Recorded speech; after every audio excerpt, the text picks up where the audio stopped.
Welcome back to another rendition of Alive and Kicking. Today we spoke with Belinda, who is an exercise physiologist, which is a growing profession in the health industry. She's a part of the Cardiac Vascular Health Clinical Academic Group at Sphere. We spoke about all things exercise, so next time you feel like sleeping in instead of going for that morning walk, give this podcast a listen and remind yourself of all the great benefits to be had.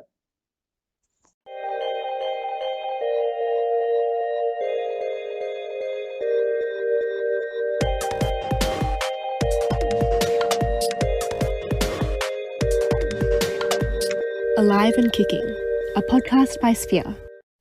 So today we're joined by Belinda Parmenter from the University of New South Wales. So thanks for joining me today, Belinda. Do you want to just start by giving us a quick overview of your background and the clinical academic group that you're a part of? Yeah, sure. So I'm on the leadership committee for the Sphere Cardiovascular Health Clinical Academic Group. My background is as a clinical exercise physiologist, which I was a practicing clinician for 10 years before I moved into academia. Then I did my PhD. I started that in 2006, having a look at alternative forms of exercise training for people with peripheral artery disease. And then I accepted a job with UNSW in 2012. Since then, I've expanded a little bit with respect to my research.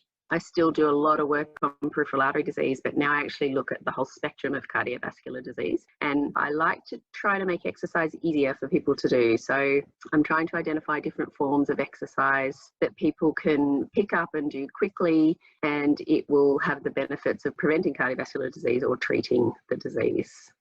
Yeah, nice. So as part of the Cardiac Vascular Health CAG, what is some of the sort of research or projects that you're working on currently? So there's probably two big projects that we've been working solidly on for about a year and a half. One is looking at exercise rehabilitation for people with peripheral artery disease. So we're actually looking at the cardiac rehab programs that are currently in the Australian hospital systems. And we're trying to put people with peripheral artery disease, which is the cardiovascular disease of the lower limbs. We're trying to run them through those programs and see if the cardiovascular cardiac rehab program is just as beneficial for people with peripheral vascular disease. So that's one area that we are working. That's a national project that we're doing. We've got some sites in Queensland and Western Australia, as well as here in New South Wales. Another project that we're also working on, we have different themes within the cardiovascular health CAG, and I'm one of the mid-career researchers that's leading the protecting the community from cardiovascular disease theme. And what we're doing in that project is we're trying to look at the effect of environment on people with cardiovascular disease. So we want to know that if somebody lives in a physical activity enabling environment, so they live in an area that makes it easy to exercise, if that actually has an effect on their cardiovascular and cardiometabolic health. Likewise, if they live in an area that gives them access to healthy food options, if that also affects their cardiovascular and metabolic health. The opposite to that would be if they live in an area where it's very difficult to undertake any forms of exercise and they're exposed to a lot of fast food outlets. Does that mean they have poorer cardiovascular health?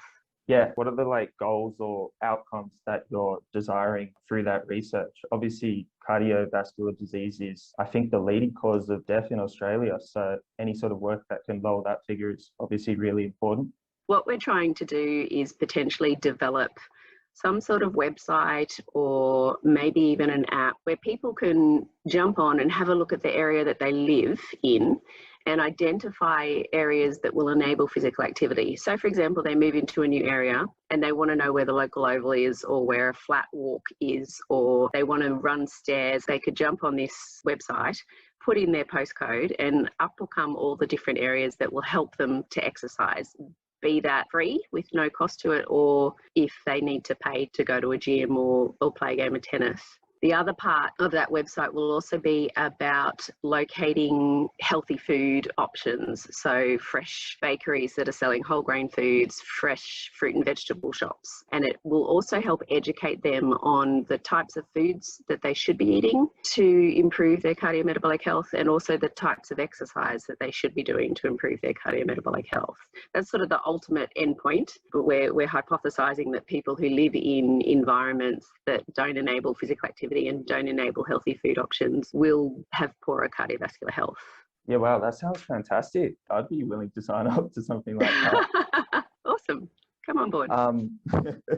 Is there a common sort of myth or potentially sort of misconceptions that exist within the realm of your research, or even just exercise in kind of general terms? Yeah, look, I think for exercise in general, the most common myth is that you have to do a lot of it, or it has to be really hard in order for you to get the benefits. That's actually just not true.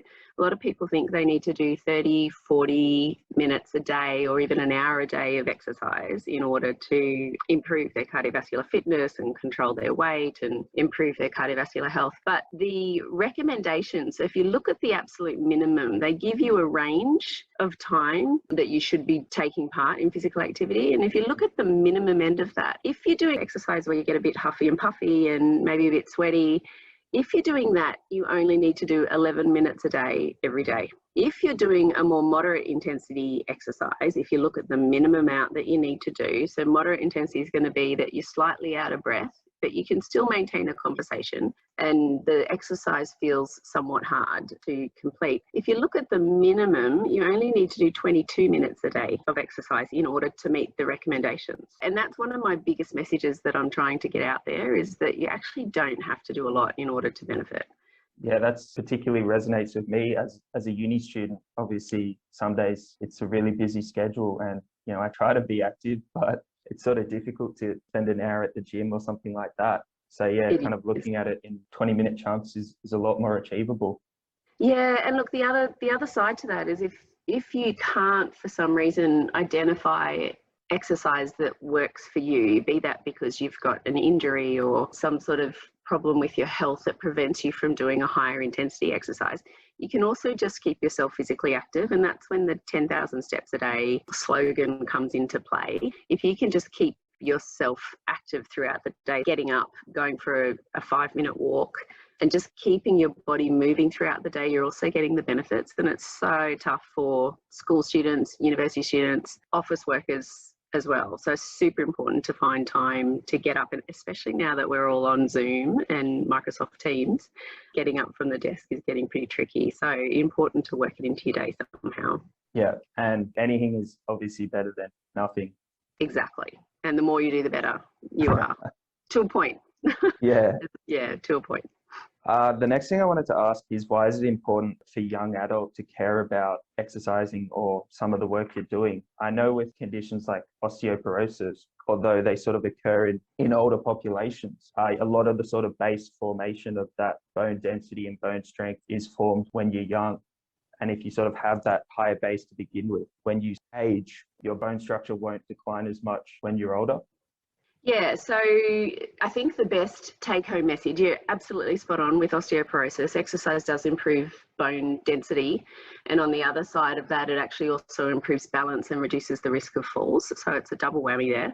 But I think the most important message to get out there around exercise, regardless of disease, is that there's a really strong relationship between aerobic fitness or cardiorespiratory fitness, so the fitness of your heart and lungs, and mortality. And there's a really strong relationship between muscle strength and mortality. So essentially, the fitter that you are, the longer you live, and the stronger you are, the longer you live.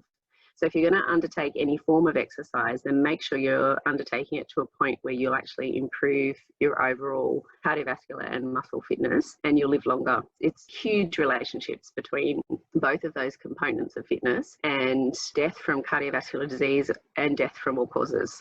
That's my number one message. If you want to live longer, then exercise. Is there also sort of any risk or preventative factors sort of in more relation to cardiovascular health specifically? Yeah, so regular exercise, undertaking it correctly. So that's really important as well. It's super important to make sure that before you start exercising, you get some good advice around the types of exercise that you can do safely, especially once we move into the world of cardiovascular disease. From a cardiovascular health perspective and prevention, exercise aids in weight management. If you are overweight, it will assist with weight loss along with healthy eating. It helps control blood pressure. If you have high blood pressure, it can lower blood pressure. If you have diabetes, it can help improve blood glucose control and improve insulin sensitivity. And overall, it improves heart health as well. So from a cardiovascular perspective, every biological risk factor exercise can intervene and improve the risk. Yeah, I know a lot of practitioners love describing exercise as a drug, but it's free and everyone can access it. There's that saying which you've probably heard, which is if exercise was a pill, it would be the most common drug that's taken in the world on a daily basis because it is so beneficial. It's just beneficial across the spectrum of chronic disease as well, both physical and mental health. So it helps improve memory and brain function. It helps reduce feelings of anxiety and depression. It can help with cancer-related fatigue. I even saw a headline or an article yesterday on Twitter that was talking about the effects of exercise post-COVID-19. So in recovery, if you have been infected with COVID and then you undertake an exercise program, the people that were undertaking the exercise program had better health outcomes 6 months later post having COVID. So even from an infection perspective and recovery, it can be beneficial. Yeah, and obviously yourself as a clinical exercise physiologist, exercise is now almost starting to be prescribed as if it's a drug where you'll be given a certain dosage, a intensity, a specific activity to do as if it's sort of a prescription that you take to the chemist.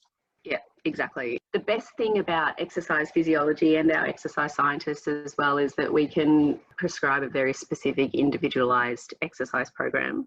So there's different recommendations for each chronic disease and for each issue that's presented to us, but we can tailor all the exercise prescription to actually accommodate any form of disease, multiple injuries.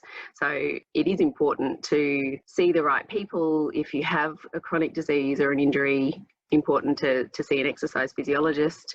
Exercise scientists can certainly implement exercise programs for healthy people, but also for people with chronic disease, provided the exercise physiologist has written that prescription to start with. So yeah, no, definitely like a drug. It just gets a little bit more difficult than taking a pill, but the way you feel after it is immediate. So you've done half an hour of good intensity exercise, your endorphins are running and you feel fantastic. So that's much quicker than taking a pill. Yeah, great. And finally, for future reference, where can people go to access information on the research that you're doing? So the research that I do and the research that I'm interested in, I tend to tweet a lot. So my Twitter handle is @BJ Parmenter. So if people are interested in what I'm doing, then they can follow me on Twitter and I'll be retweeting wonderful research in the area. Another area to look for my particular research is on Google Scholar. If you type my name into Google Scholar, all my publications will come up in the areas that I research in. If you're looking for more general articles on different research with respect to exercise and different conditions, then you can go to places like Exercise and Sports Science Australia or the American College of Sports Medicine, who will have links on their websites to the current position statements, for example, around exercise and a specific chronic disease. And another one from a heart health perspective is National Heart Foundation. If you go and look on their website, they'll give you lots of information around the latest research for exercise and healthy eating as well to help prevent cardiovascular disease. Excellent. So thank you so much for joining us today, Belinda. I know I've got a lot out of this chat and I hope people listening to it do as well. You're so welcome. Thank you for having me. So there you have it. Exercise is the drug we all need to live longer. Who would have thought? Combine that with the myth we busted last episode that aging doesn't have to be accompanied by a deterioration of health, and all of a sudden, the future is looking bright. Make sure you stay in the loop of all the great work coming out of Sphere by following @SphereInTheKnow on Instagram, @Sphere_KT on Twitter, or by going to the website www.sphereintheknow.com. We hope to be back soon with another episode, but until then, stay healthy.